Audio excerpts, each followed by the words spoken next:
Bonjour à toutes et bonjour à tous les amis, je suis ravie de vous retrouver pour vous présenter le manuel de spiritualité égyptienne par Annick Jacques aux éditions Danaï, voilà, du groupe Pictos. Alors, c'est un livre qui est très riche en fait d'informations. Vous allez voir, il y a à peu près plus de 400 pages, voilà. Donc, je dirais que c'est un livre de référence pour qui veut, qui s'intéresse et qui veut apprendre tout ce qui concerne la spiritualité égyptienne. Alors, on va voir ensemble au niveau du sommaire hein, ce que cet ouvrage propose. Mais déjà, pour commencer, sachez que l'auteur, donc Annick Jacques, est prêtresse de Bastet. Elle offre donc ici une étude fascinante de la spiritualité de l'Égypte antique et délivre les clés indispensables pour l'inclure dans notre quotidien moderne. Alors cet auteur s'est initié à la spiritualité il y a une quarantaine d'années, donc fait des recherches au niveau bien sûr archéologique aussi. Donc à une époque, elle le précise, hein, où Internet n'existait pas encore. Donc c'est vraiment un recueil de nombreuses années de travail et de pratique qu'elle vous livre ici. Voilà, donc ça c'est important de bien le savoir. S'il y a du contenu. Qu'est-ce que je voulais vous dire d'autre? Oui, elle a aussi écrit, toujours aux éditions Danaé, un livre sur les ogames. Voilà, mais je crois que c'est sous un pseudo, sous le nom de Dianan. Voilà. Voilà pour la petite info. Alors, donc on va voir ce que vous pouvez trouver dans cet ouvrage. Donc au niveau de la... Donc vous voyez, juste si je feuillette, c'est vraiment un livre de contenu. Alors, au niveau du sommaire, qu'est-ce que l'auteur nous propose? Donc une petite présentation de l'Égypte, de l'histoire avec les différentes dynasties. Je ne sais pas si vous voyez bien. Hop. Comment était organisée la société, donc dans l'Égypte antique, le pharaon, les dieux qui étaient vénérés au temps de l'Égypte antique, la cosmogonie, l'organisation du monde et la connaissance du monde, donc l'histoire des temples, des pyramides et des tombeaux, au moment de la mort et l'embaumement, donc comment ça se passait. On va retrouver ici le calendrier égyptien, donc vous allez voir, je vais vous montrer. C'est très intéressant. Parce que je fais un parallèle, moi, avec mes études d'astrologie. Et c'est vrai que voilà, l'Égypte avait une vision du monde qui était particulière hein, et qui explique justement l'astrologie des anciens. Ça permet de comprendre pas mal de choses, la manière dont ils fonctionnaient, enfin voilà. Donc, je me perds, le calendrier égyptien, 64. Non, c'était pas le calendrier égyptien que je voulais vous montrer. Ça va me revenir, je disais, ah ça c'est super intéressant, absolument que je leur montre. Et puis, comme je ne l'ai pas noté, j'ai oublié. Je suis un peu débordée en ce moment. Je vous le remontrerai après. Donc, le nom qui est donné. Les composantes de l'être, voilà, c'est ça. Donc ensuite, vous retrouvez le livre d'Amdoua, le livre des morts, les hiéroglyphes, les symboles, la magie, la médecine et la magie, donc qui sont deux petites sœurs, bien sûr, hein, qui fonctionnaient ensemble, les minéraux, des rituels quotidiens dans l'Égypte antique. Et en partie 2, vous retrouvez vivre sa spiritualité égyptienne, avec donc les différentes divinités, Amon, Isis, Thoth, Bastet, etc., Horus. La pratique de la méditation et du rêve, la spiritualité kémite, la structure et préparation des rituels. Donc là, c'est pour appliquer sa spiritualité et sa pratique magique, voilà, basée sur cette spiritualité égyptienne, pour l'adapter à votre pratique actuelle, les rituels quotidiens, les rites de dévotion, les rites lunaires, les rites de fertilité et de protection des jeunes enfants, le rite de baptême, le rite de départ, pratiquer la magie médicale, les rites de guérison et les célébrations. Alors, ce que je voulais vous montrer, voilà, c'est les composantes de l'être. Et je trouve que c'est très intéressant parce qu'on les retrouve dans d'autres civilisations, en fait, cette vision des choses. Mais il est plus riche que ce que je pensais, d'ailleurs. Vous voyez, par exemple, donc vous avez pas mal de tableaux, d'illustrations aussi, hein, basés sur... voilà, c'est ça.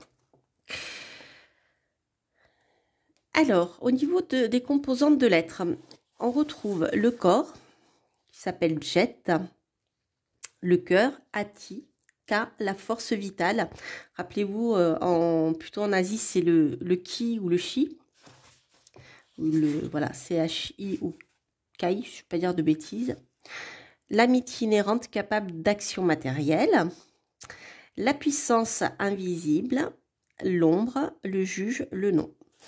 Et ensuite, vous avez un anthropologue qui s'appelle Fernand Schwartz, qui avait présenté ces corps. Donc, les 7, il y en a 7. Donc, le 7 est important, rappelez-vous, hein, dans le domaine spirituel. Vous retrouvez le corps physique, donc le principe terre qui correspond au corps matériel, la matière, le véhicule, celui qui porte, le corps éthérique, le prana charira, l'énergie cosmique, le souffle, la vie ou principe vital. Voilà. Ce flux de vie est structuré à travers des circuits énergétiques, les chakras, l'ombre, l'énergie qui vitalise le corps. Donc ça, c'est intéressant parce que, vous voyez, l'auteur fait un parallèle avec d'autres civilisations. Donc le prana charira, on est en Inde, ici, hein, je suppose. Donc, vous voyez, l'auteur aussi vous parle des chakras. Hein. Le corps astral, linga charira, symbolise les émotions, les sentiments qui se reflètent dans le plan physique, le double, la manifestation de l'énergie vitale dans ses frontières créatrices. Ensuite, le corps mental, le kama manas, qui correspond au corps intellectuel. Il représente le prendre de la mentalisation, de formaliser les choses, siège des sentiments de la mémoire et de l'imagination. Donc là, on est avec Mercure. Le corps causal, le mana, l'âme héréditaire, l'intelligence. Les orientaux la définissent comme la capacité de l'homme de participer consciemment aux lois de l'univers. Le corps bouddhique, le bouddhi, est lié au principe d'illumination, le corps de lumière. Il s'exprime à travers la compréhension des êtres et des choses, au-delà de l'intelligence formelle, principe spirituel qui se perpétue et abandonne le corps au moment de la mort. Et le corps atmique ou divin, Atma, symbolise l'unité dans la pluralité dans lequel l'individu et l'universel se retrouvent, l'âme divine ou éternelle. Voilà. Donc vous voyez, hein, il y a bien sûr une analogie avec cette constitution donc septénaire, hein, puisqu'il y en a 7, inspirée des textes hindous et donc des textes funéraires de l'Égypte antique. Donc c'est vachement intéressant. Pardon, c'est très intéressant. Donc l'auteur vous parle d'Elena Blavatsky, justement, qui en parle, puisque c'est Elena Blavatsky avait parlé des 7 rayons cosmiques. Voilà, donc ça c'est des références auxquelles vous pouvez vous rattacher si vous avez envie d'approfondir cette partie-là. Donc vous voyez, vous avez selon Christian Jacques, selon Elena Blavatsky, et voilà. Ensuite vous retrouvez les livres, un des livres spirituels de l'Égypte antique, comme le livre de l'âme d'Ouat, le livre des morts. Donc c'est vraiment un ouvrage, là on est qu'au début, vous voyez, où il y a énormément de références. Donc là, au départ, vous retrouvez les dynasties et la période, vous voyez. Donc on est à 1570 à 1320 avant Jésus-Christ. Pardon, j'ai shooté dans ma caméra. Voilà. Ça. Très intéressant. Comment était organisée la société? Le vizir.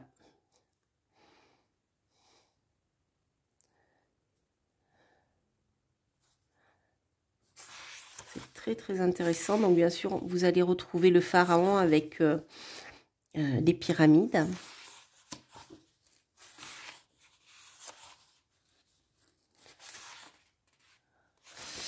Voilà, voilà, voilà. Qu'est-ce que je voulais vous montrer d'autre? Enfin, c'est vraiment un livre qui est très très riche si vous vous intéressez à l'Égypte antique. Donc vous allez retrouver aussi plein de symboles, comme vous voyez les couronnes,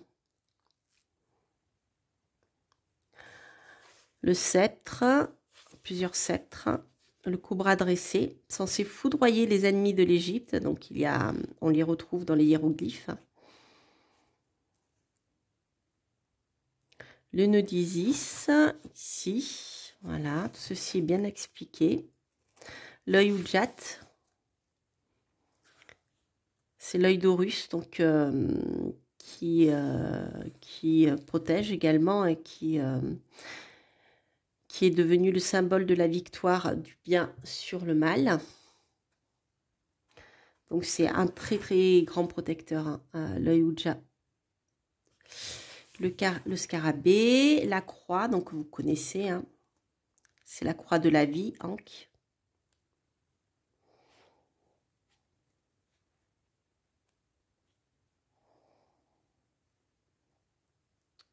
Comment voilà, certains hiéroglyphes sont rattachés aux lettres de l'alphabet. La chouette, c'est rigolo. C'est très intéressant. Donc plein d'idéogrammes en fait. Qu'est-ce que j'avais vu d'autre que je voulais vous montrer qui me semblait intéressant? Donc là, vous allez retrouver chaque divinité, donc Basset, donc qui est le dieu à tête de chat. Voilà, donc vous avez toute l'explication. Donc ici, les deux noms donnés pour le même dieu, hein, je pense en fonction des dynasties.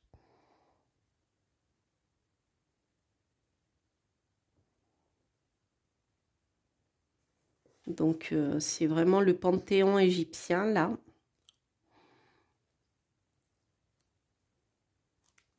Donc c'est vraiment vraiment extrêmement riche en contenu. Ok,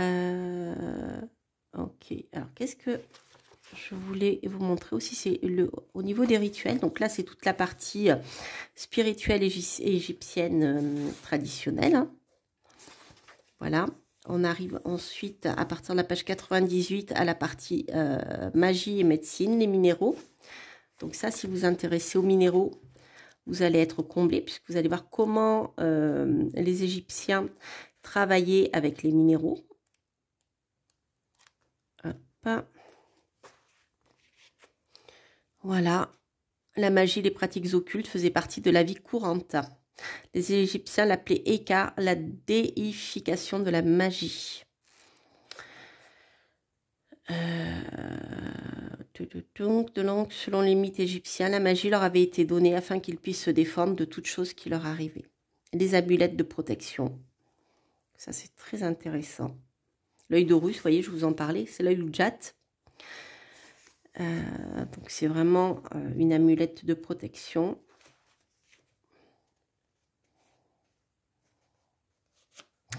Alors là, c'est pareil. Vous savez, c'est comme chez nous, on retrouve dans les contes, hein, les bonnes fées qui se penchent sur le berceau pour protéger l'enfant et lui apporter plein de bienfaits, en fait.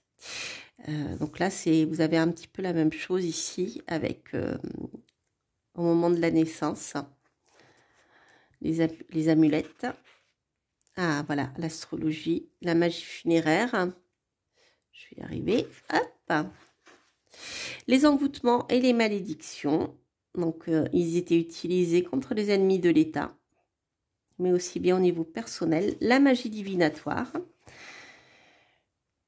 Voilà, le calendrier égyptien notait des jours fastes et néfastes selon les aventures des divinités. Ce qui arrive, c'est ce qu'ordonne le dieu.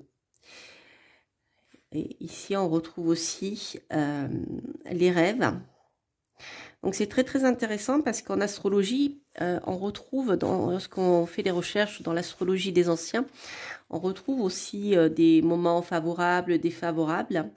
Et en fait, chaque jour, même chaque heure, est rattaché à une divinité. Alors, dans l'ancien temps, c'était rattaché à une divinité. Ensuite, on y a rattaché aussi les planètes qui étaient rattachées. Enfin, tout est lié, si vous voulez, hein, toujours dans ce principe de 7, d'ailleurs. Et donc, il y avait des heures qui étaient plus favorables pour faire certaines choses que d'autres, et certains moments. Donc, vous voyez, déjà, dans l'Égypte antique, on retrouve hein, cette vision des choses. Ah, ça aussi, c'est intéressant. Vous voyez, la magie du nom. La plupart des Égyptiens possédaient 2 noms. L'un public, l'autre était gardé secret et connu seulement de la mère. Voilà, pour éviter que la magie soit opérative sur vous. Donc, l'astrologie, donc ce que je vous disais, voilà. Et donc, vous voyez, donc là, nous sommes, il y a plusieurs, on était, alors attendez que je ne vous dise pas de bêtises, au niveau des dates, parce que moi et l'histoire, c'est pas ça. Enfin, ça l'est, mais modérément. Si je remonte à la première dynastie, à la dynastie 0, on est à moins 3400 avant Jésus-Christ. D'accord ? Donc déjà, les prêtres scribes observaient le ciel et les constellations pour établir les tables des étoiles. Donc on voyait bien sûr les planètes visibles à l'œil nu, c'est-à-dire les 2 luminaires, le Soleil et la Lune, plus les 5 planètes, Mercure, Vénus, Mars, Jupiter et Saturne. Vous remarquez qu'on ne voit ni Pluton, ni Uranus, ni Neptune. D'accord ? C'est vraiment l'astrologie des anciens, c'est tout ce que l'on voyait à l'œil nu.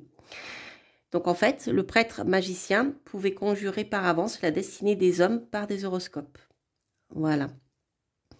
Donc c'était, c'est comme en Inde en fait, si vous voulez, il y a certains rituels que l'on peut faire ou certaines actions que l'on peut faire dans notre vie pour contrecarrer eh bien, certaines choses néfastes qui figurent sur le thème natal.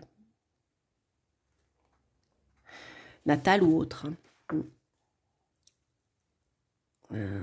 Parce que c'est vrai qu'à l'époque, voilà,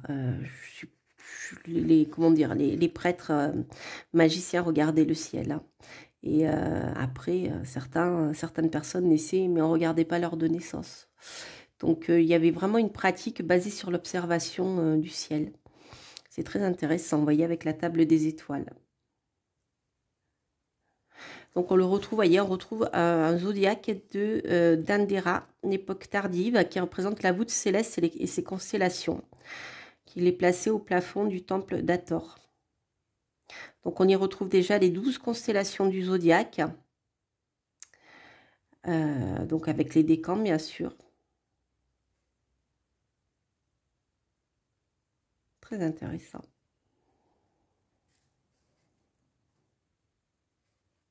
Et là, vous avez donc le Verseau, par exemple, c'est Hapi. Donc, les dieux du ciel, le bélier, c'était Amon, le taureau, c'était Hathor ou Seth, le gémeau, Thoth ou Séchat, le cancer, Isis, etc.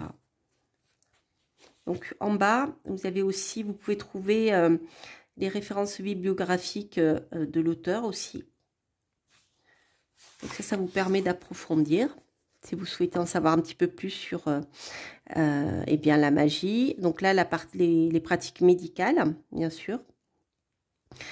Donc ça me fait un petit peu penser aux chamans d'Amérique latine qui se mettent en contact avec les esprits pour guérir. Donc vous voyez, les prêtres médecins identifiaient en premier lieu si des forces magiques étaient responsables de la maladie.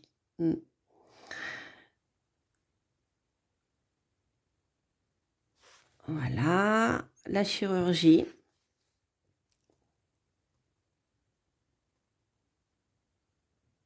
Donc c'est intéressant parce que, donc, vous voyez, au niveau de l'histoire, l'auteur nous dit nous connaissons bien les outils chirurgicaux utilisés, des médecins ayant été inhumés avec leur trousse médicale.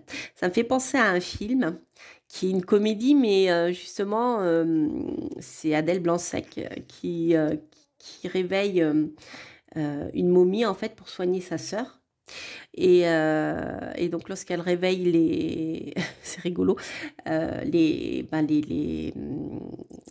comment dire, les Égyptiens qui ont été embaumés, en fait, elle recherche un médecin, donc, et on voit leur manière de soigner, en fait. C'est très intéressant. Donc, vous voyez, déjà, on a quand même des actes chirurgicaux qui sont quand même intéressants. La suture des plaies, les amputations, la cautérisation hémostatique, les réductions de luxation et de fractures, l'ablation de corps étrangers oculaires et l'opération de la cataracte. C'est... voilà, donc on a la pharmacopée ici, très intéressant les amis, hein. Je suis hypnotisée par le contenu de ce livre en même temps que je vous le fais découvrir. J'espère que vous vous ennuyez pas trop. Je sais pas, je regarde. Oh mon Dieu, je vais bientôt arrêter, sinon la vidéo sera trop longue. Donc on retrouve ici donc différents produits, donc les minéraux, les plantes, les produits d'origine animale ou humaine. Donc le principe d'identité était utilisé en phytothérapie et en lithothérapie. La ressemblance d'une plante ou d'une pierre à un organe ou à un symptôme. Donc ça, c'est le principe des signatures, hein. Voilà. Donc par exemple, la pulmonaire va soigner les poumons et tout ce qui est encombrement au niveau pulmonaire. Vous voyez, une plante jaune pouvait guérir la jaunisse, etc. C'est toujours le cas, hein. Donc on a vraiment de quoi apprendre si on se penche dans l'Égypte antique. Heureusement, bien sûr, il y a des choses qui sont restées et les herbalistes, si je veux m'adapter à notre société, eh bien le savent, hein. Voilà, c'est très très intéressant. Donc vous retrouvez aussi les minéraux, donc la cornaline qui offre la protection du sang, le jaspe pour accroître la fertilité, etc. Ensuite, des pratiques médicales magiques. Et je vais vous montrer quand même la fin. Voilà. Ici, vous avez comment, eh bien, en partie 2, comment vivre sa spiritualité égyptienne au quotidien. Donc, vous avez la création de votre hôtel, ce qu'il faut mettre, comment, pourquoi. Les fleurs et les végétaux. Les gestes et postures rituelles qui sont basés, vous voyez, sur les hiéroglyphes en fait. Ensuite, structure et préparation des rituels.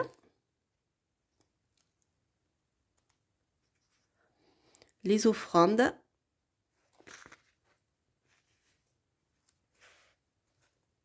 Des rites de dévotion, la méditation, la demande, etc. La préparation des amulettes. Donc ça, on l'a vu, je suppose, avant. Et ensuite, vous avez des rites de dévotion par rapport à chaque lieu, en fait. Voilà. Le rite du baptême. Et le rite de départ, donc le rite funéraire pour accompagner un défunt. Comment pratiquer la magie médicale? Donc, par exemple, pour les yeux, la fièvre, etc. Incantation magique pour l'enfant. Donc, on est vraiment comme, c'est vraiment comme les chamans, en fait. Donc, la protection des amulettes. Les incantations magiques, les rites de guérison. Donc, bien sûr, ne vous substituez jamais à un traitement médical ou à une visite chez un médecin. D'accord? Ça peut être complémentaire. Les amulettes.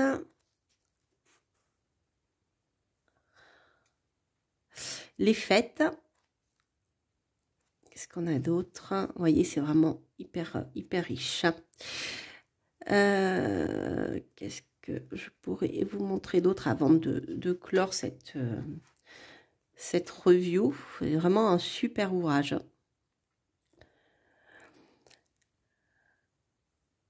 Donc ça, c'est les fêtes du Nil, hein, je suppose. L'Imaator. Donc là, on est vraiment dans les prières à chaque dieu.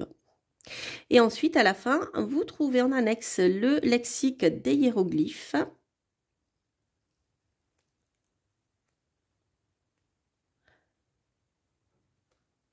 Et avec, vous voyez, un lien avec l'alphabet en fait. Les prières de guérison. Non, les prières, les pierres, je vais y arriver. Donc, par exemple, tout ce qui est en lien avec la circulation sanguine. Donc là, on va retrouver toujours dans la loi des signatures, vous voyez, la circulation sanguine, le sang, c'est rouge. Donc là, vous allez retrouver la cornaline, par exemple. Le cœur, l'attention, donc le grenat, la pierre de soleil, le rubis. Alors, l'émeraude qui est verte, elle va plutôt apaiser. Les cheveux aussi, pour la repousse des cheveux, c'est intéressant. Le lapis lazuli, l'onyx aussi. Donc, vous voyez, vous avez de quoi. Si vous vous intéressez à la lithothérapie, vous avez plein d'informations pour voir comment les Égyptiens antiques utilisaient ces pierres pour les douleurs dentaires.